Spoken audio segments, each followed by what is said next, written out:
2026 சட்டசபை தேர்தலை ஒட்டி 234 தொகுதியிலையும் நம்மளும் மக்களை சந்திக்கணும் அப்படின்னு சொல்லி தமிழக பாஜக சார்பில் அவங்களுடைய பிரச்சாரத்தை துவங்கிட்டாங்க. அதை தமிழகம் தலைநிமிர தமிழனின் பயணம் அப்படிங்கிற மாதிரி தான் அவங்களுடைய பிரச்சாரத்தை துவங்கியிருக்கிறாங்க. இதற்கான ஒரு கூட்டணி கட்சிகளை வச்சு நம்ம ஒரு பெரிய அளவில் பண்ணணும் அப்படின்னு சொல்லிட்டு தமிழக பாஜக என்ன பண்ணாங்க, மதுரையில் ஒரு மீட்டிங் போட்டிருந்தாங்க. இந்த மீட்டிங்கில் எல்லா கட்சியினருக்குமே அழைப்பு கொடுத்துருந்தாங்க. நேற்று மதுரையிலேருந்து தான் அவங்களுடைய சுற்றுப்பயணம் ஆரம்பமாகுது, தேர்தல் சுற்றுப்பயணம் ஆரம்பமாகுது. அந்த கூட்டத்தில் பார்த்தீங்கன்னா ஆர்பி உதயகுமார், ராஜன் செல்லப்பா, ஒரு செல்லூர் ராஜு இவங்கெல்லாம் கலந்துக்கிட்டாங்க. கூட்டணி கட்சி சார்பில் சொல்லி பார்த்தீங்கன்னா ஜி.கே. வாசன், ஏசி சண்முகம் கலந்துக்கிட்டாங்க. அப்போ தமிழக பாஜகனுடைய முக்கியமான தலைவர்கள், மத்திய இணையமைச்சர் முருகன், கட்சியினுடைய நிர்வாகிகள் எல்லாருமே கலந்துக்கிட்டாங்க. இந்த கூட்டத்தில் ஆர்பி உதயகுமார் பேசினார். இந்த கிராமங்களில் சொல்லுவாங்க, நீ மண்டகரமாக பேசுகிறடா, நீ உன் நாக்கில் சனி இருக்கியாட்டே அடி வாங்க போகிற அப்படிம்பாங்கல்ல, அதே மாதிரி கதை தான். ஆர்பி உதயகுமார் ஒருத்தரை புகழ்ந்து பேச ஆரம்பிச்சிட்டாங்க அப்படின்னா அங்கே ஏதோ ஒரு பிரச்சனை உருவாக போகுது அப்படிங்கிறது நிதர்சனமான உண்மை. அது என்ன அப்படிங்கிறத நம்ம பார்க்கலாம். அனைவருக்கும் வணக்கம். தொடர்ந்து ஆதரவளித்த ஒரு அனைத்து அன்புள்ளவங்களுக்கும் மிக்க நன்றி. ஃபர்ஸ்ட் டைம் இந்த சேனலை நீங்கள் பார்க்குறீங்க அப்படின்னா சப்ஸ்கிரைப் பண்ணி பாருங்கள். வாங்க வீடியோக்குள்ளே போகலாம். பாஜகனுடைய முன்னாள் தலைமை அண்ணாமலை அவர்கள் என் மண் என் மக்கள் அப்படிங்கிற ஒரு இதை போனாங்க. அந்த பிரச்சாரத்துக்கான முதல் பயணமாக எங்கே ஆரம்பிச்சிருந்தாங்க, ராமேஸ்வரத்தில் ஒரு மீட்டிங் ஒன்று போட்டிருந்தாங்க. அதில் மத்திய உள்துறை அமைச்சர் அமித்ஷா அவர்கள் கலந்துக்கிட்டாங்க. அப்போதுமே அதிமுக சார்பில் யார் கலந்துக்கிட்டா அப்படின்னா ஆர்பி உதயகுமார் தான் கலந்துக்கிட்டார். இந்தியாவின் இரும்பு மனிதர் அமித்ஷாஜி அப்படின்னு சொல்லி புகழ்ந்து பேசினார். அதுக்கடுத்து பாரத பிரதமர் நரேந்திர மோடி அவர்களுமே ரொம்ப புகழ்ந்து பேசினார். ஆர்பி உதயகுமார் ஒருத்தரை புகழ்ந்து பேச போகிறாரு அப்படின்னா அது பின்னாடி ஏதோ ஒரு பிரச்சனை உருவாக போகுது அப்படிங்கிறதான் அர்த்தம். அப்புறம் இப்போ கூட்டணியில் இருந்தாங்க. அதுக்கப்புறம் கூட்டணியிலேருந்து புட்டுக்கிட்ட ஒன்று என்னாச்சு, அதே அமித்ஷாவையும் அதே பிரதமர் மோடி அவர்களையும் அதே அண்ணாமலையும் என்ன மாதிரியான தாக்குதல்லாம் நடத்தினாங்க அப்படிங்கிறது சமூக வலைதளங்கள் நம்மலாம் பார்த்துக்கிட்டு தான் இருக்கோம். ஆர்பி உதயகுமார் இப்போ சமீபத்தில் கூட சமூக வலைதளங்களில் ஒரு இடத்துல பார்த்துருந்தேன், யாரை நம்பினாலும் ஊத்தவயம் உதயகுமார் நம்பாத அப்படின்னு. அதை பார்த்த உடனே எனக்கு சிரிப்பு வந்துடுச்சு. என்னங்க இப்படி ஒரு வார்த்தைகள்லாம் போட்டு பயன்படுத்துகிறாங்களா அப்படின்ட்டு. யாரை நம்பினாலும் ஊத்தவயம் உதயகுமாரை நம்பாதா அப்படின்னா, அப்போ எடப்பாடி பழனிசாமி எப்படி நம்பிக்கைத்தன்மை இல்லாமல் இருக்காரோ அதே மாதிரி தான் ஆர்பி உதயகுமார் இருக்கார் அப்படிங்கிறது தெளிவாக தெரியுதுல்ல. ஒரு வசனம் போட்டு எழுதுறாங்க அப்படின்னா நமக்குள்ளே பார்த்துக்க வேண்டியதான்.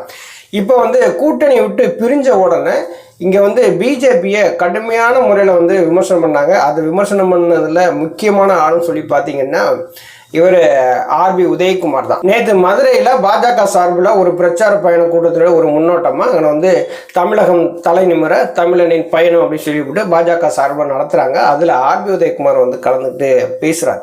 அவர் பேசும்போது பார்த்தீங்கன்னா என்னமோ என்ன எப்படி பேசுகிறாரு அப்படின்னு தெரியல. அதாவது உண்மையை பூரா மறைச்சிட்டு பொய்யை வெளியில் கொண்டு வரதில் ஆர்பி உதயகுமார் மாதிரி ஒரு நபரை பார்க்கவே முடியாது. கை வந்த கலை அவருக்கு. உண்மையை மறைச்சிருவார், பொய்யை மட்டுமே கரெக்டாக பேசுவார். அதுலேயும் கொஞ்சம் நிதானமாக பேசியிருக்கிறார், ஒரு சில வார்த்தைகள்லாம் பேசியிருக்கிறாரு. ஆனால் இப்படிப்பட்ட மனிதராக அதிமுகவில் இருந்தார் அப்படின்னு சொல்லி நமக்கே ஒரு மாதிரியா இருந்துச்சு. ஆர்பி உதயகுமார் அங்கே அதில் என்ன பேசுகிறாரு, புரட்சி தமிழர் எடப்பாடியார் அவர்கள் டெல்லியில் போய் அமித்ஷாஜி சந்தித்து கூட்டணி உறுதிப்படுத்தின உடனே இங்கே தமிழ்நாட்டில் இருக்கிற திமுகவுக்கு, குடும்ப ஆட்சிக்கு, வாரிசு அரசியலுக்கு ஒரு நடுக்கம் வந்துருச்சு, ஒரு பயம் வந்துருச்சு அப்படின்னு சொல்லி பேசுகிறாரு. அது முழுக்க தவறு. பிஜேபியோட கூட்டணி வச்சது திமுகவுக்கு லாபம். இதை முதல்ல புரிஞ்சுக்கிறேன். பிஜேபிக்குன்னு ஒரு வாக்கு சதவீதம் தமிழகத்தில் கிடையாது. போன சட்டசபை தேர்தலில் நீங்கள் பார்த்தீங்கன்னா அதில் 2.5% என்னமோ தான் அவங்களுடைய வாக்கு சதவீதம் இருக்குது. அதிமுகவுக்கும் திமுகவுக்குமான வித்தியாசம் ஒரு 2.5%, 3% தான் ஆட்சியை அமைக்கிறாங்க திமுக. இன்னைக்கு பிஜேபி மக்கள் தமிழக மக்கள் ஏற்றுக்கல. எந்தெந்த இடங்களில் இஸ்லாமியர்கள் அதிகமாக இருக்கிறாங்களோ அந்த இடங்களில் ஓரளவு வளர்ச்சி அடைஞ்சிருக்கு. ஏன்னா மதவாதத்தை கையில் தூக்குனாதான் இங்கே அரசியல் பண்ண முடியுங்கிற சூழல் பிஜேபிக்கு இருக்குது. அதை செய்கிறாங்க. இதனால் பிஜேபி தமிழகத்தில் வளர்ந்துருச்சு அப்படின்னு சொல்லி நம்மளாம் சொல்ல முடியாது. நார்மலாக கட்டமைப்பு இல்லாத ஒரு கட்சி தான் பிஜேபி. அதுக்கு தலைவராக இருக்கிறாரு நயினா நாகேந்திரன், ஒரு சுற்றுப்பயணம் போகிறாருன்னு வச்சுங்களேன். இருந்தாலும் பிஜேபிக்குன்னு ஒரு தனி செல்வாக்கு தமிழகத்தில் ஒரு ஒரு 5% வாக்கு இருந்துச்சு, ஒரு 6% வாக்கு இருந்துச்சு அப்படின்னா பரவாயில்ல. அதுக்கு இருக்கக்கூடிய வாக்கு சதவீதமே பார்த்தீங்கன்னா 2.5% தான் 2021 சட்டசபை தேர்தலில்.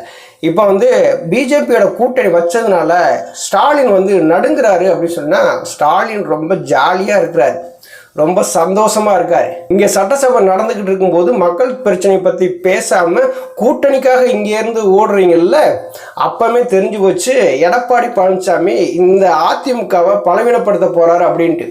இப்போ பிஜேபியோட கூட்டணி வச்ச உடனே பார்த்தீங்கன்னா அதிமுக பிஜேபி கூட்டணியை யாரும் வந்து ஏற்றுக்கிறதுல சரியான ஆதரவே வந்து கிடையாது. ஏன்னா 2024 பாராளுமன்ற தேர்தலுக்கு முன்னாடி கூட்டணி பிரிஞ்சிருச்சு. பிரிஞ்ச உடனே ஒருத்தருக்கு ஒருத்தர் வசைப்பாடி எல்லாமே பண்ணிட்டீங்க. கூட்டணி விட்டு பிரிஞ்ச உடனே பார்த்தீங்கன்னா பட்டாசு வெடிக்கிறாங்க, இனிப்பு கொடுத்து எல்லாரும் வந்து கொண்டாடுறாங்க. அதுக்கடுத்து கூட்டணி வச்ச உடனே என்னாங்க, உடனே வந்து ஜெல்லாயிருவாங்களா? ஆக மாட்டாங்க. திமுக என்ன நினைச்சாங்களோ அதை கரெக்டாக எடப்பாடி பழனிசாமி செஞ்சு முடிச்சார். பிஜேபியோட அதிமுக கூட்டணி வச்சா நம்ம அடுத்து 2026 சட்டசபை தேர்தல் வெற்றி பெற்று திமுக மீண்டும் ஆட்சி அமைக்கலாம்னு சொல்லி நினைச்சாரு. அதை கரெக்டாக செஞ்சு முடிச்சாரு எடப்பாடி பழனிசாமி. உடனே ஆர் உதயகுமார் என்ன சொல்றாரு, நடுக்க வந்துச்சு. அவர் ஸ்டாலின் அவர்கள் வந்து நடுக்கத்திலே இல்லை, அவர் ரொம்ப ஜாலியாக சந்தோஷமாக இருக்காரு. ஏன்னா எடப்பாடி பழனிசாமி தனிச்சு இருந்திருந்தாருன்னா சிறு சிறு கட்சிகளாவது எடப்பாடி பழனிசாமி நம்பி கூட்டணிக்குள்ள வருவாங்க.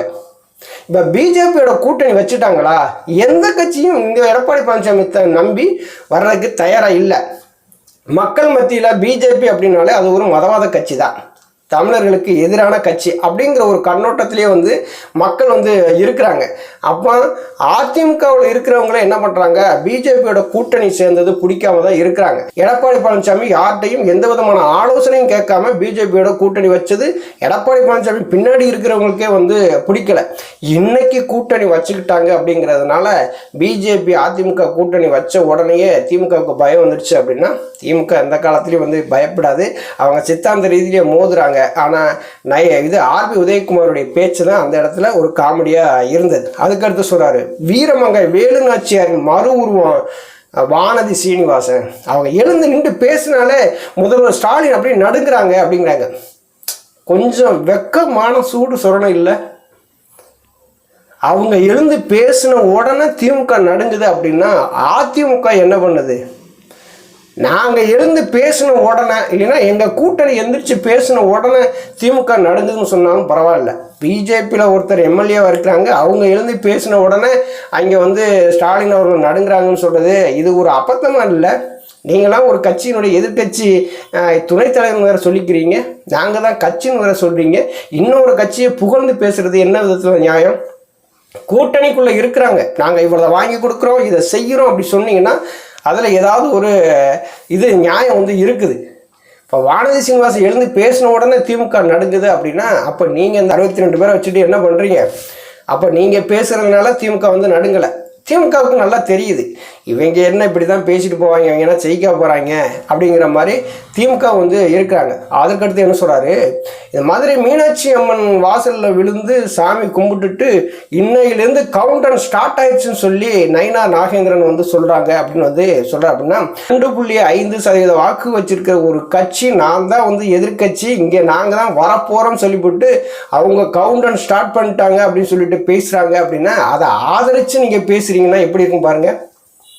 இன்னைக்கு 33% 2021 சட்டசபை தேர்தல் வச்சிருக்க ஒரு அதிமுக, நாங்கள் கவுண்டர் ஸ்டார்ட் பண்ணிட்டோம், நாங்கள் திமுகவை வீழ்த்த போகிறோம், நான் அடுத்து அதிமுக ஆட்சி தான், அம்மா ஆட்சி தான் வரும், அதற்கு எங்கள் கூட்டணி கட்சிகள்லாம் பாடுபட தயாராக இருக்கிறாங்க அப்படின்னு வந்து சொல்லியிருந்தா அதிமுக தொண்டர்கள் சந்தோஷப்படுத்திருப்பாங்க. ஆனால் நயினா நாகேந்திரன் கவுண்டர் ஸ்டார்ட்னு சொல்லிட்டாராமா. உடனே வந்து ஆர்பி உதயகுமார் புகழ்ந்து பேசிட்டார்.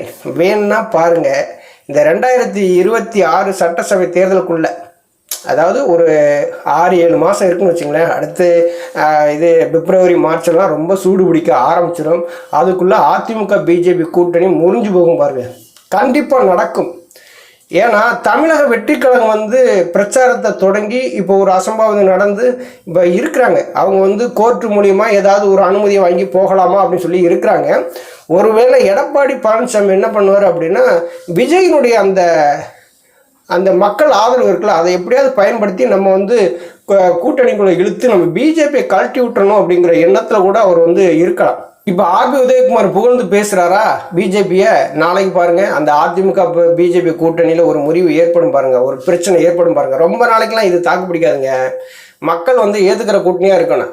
ஆனால் இது பிஜேபியை புகழ்ந்து பேசுகிறது ஒரு அளவோடு புகழ்ந்து பேசணும். பிஜேபி இருக்கிறவங்கன்னா அதிமுக காரங்களா? இல்லை இல்லை. இப்போ நயினா நாகேந்திரன் வந்து அதிமுக ஆட்சி காலத்தில் அமைச்சராக இருந்தாருங்கிறதுனால அவரை நீங்கள் புகழ்ந்து பேசிக்கிட்டே இருந்தீங்கன்னா தொண்டர்கள் எப்படி வந்து அதிமுகவை ஏற்றுக்குருவாங்க? எப்போ நம்ம கட்சியில் இருக்கக்கூடிய இது முன்னாள் எம்எல்ஏ அமைச்சர்கள்லாம் வந்து புகழ்ந்து பேசினா பரவாயில்ல, இன்னொரு கட்சியினுடைய போய் புகழ்ந்து பேசுகிறீங்களே, கூட்டணியில் இருக்குங்கிறதுக்காக நீங்கள் புகழ்ந்து பேசுகிறீங்க. இந்த அதிமுகவுடைய பிளவுக்கு முக்கியமாக காரணமாக இருக்கக்கூடியவங்களும் பிஜேபி தானே. பிஜேபி இந்த அதிமுக பிரச்சனையில் தலையிடலைன்னு சொல்ல முடியுமா? இதையே வந்து எடப்பாடி பழனிசாமியே வந்து அதிகாரப்பூர்வமாகவே சொல்லியிருக்கிறாரு. இக்கட்டான சூழ்நிலையில் அதிமுக ஆட்சியை காப்பாற்றி கொடுத்தது பாஜக தான் சொல்லிவிட்டு அதுக்கு நாங்கள் நன்றி கடன் பட்டிருக்கோம்னு சொல்கிறாரு. அதிமுகவுடைய ஆட்சியை காப்பாற்றி கொடுத்தது யார்? 4.5 ஆண்டு காலம் தமிழகத்தில் முதலமைச்சர் எடப்பாடி பழனிசாமி இருக்குன்னு சொல்லி மக்கள்கிட்ட அறிமுகப்படுத்தினது யார்? எல்லாமே ஐயா ஓபிஎஸ் அவர்கள். ஆனால் நன்றி மறந்து எடப்பாடி பழனிசாமி இப்படி இருக்கிறது அங்கே இருக்கக்கூடிய தொண்டர்கள், அதிமுகவுடைய உண்மையான தொண்டர்கள் யாருமே ஏற்றுக்கிறல. ஆர்பி உதயகுமார் நேற்று மதுரையில் பேசின பேச்சு பார்த்தீங்கன்னா அதிமுக பிஜேபி கூட்டணியில் பிளவு ஏற்படும், கூடிய விரைவில் இந்த கூட்டணி முறியும் அப்படிங்கிற மாதிரி தான் அவருடைய ஜாதகம். அப்படித்தானே ஏற்கனவே வந்து என் மண் என் மக்கள் அப்படிங்கிற ஒரு மீட்டிங்கில் வந்து பேசினார் ஆர்பி உதயகுமார், கூட்டணி புட்டுக்குச்சு. அதே மாதிரி இப்போ வந்து மதுரையில் வந்து பேசியிருக்கிறாரு, கண்டிப்பாக புட்டுக்கிறோம். நன்றி, வணக்கம்.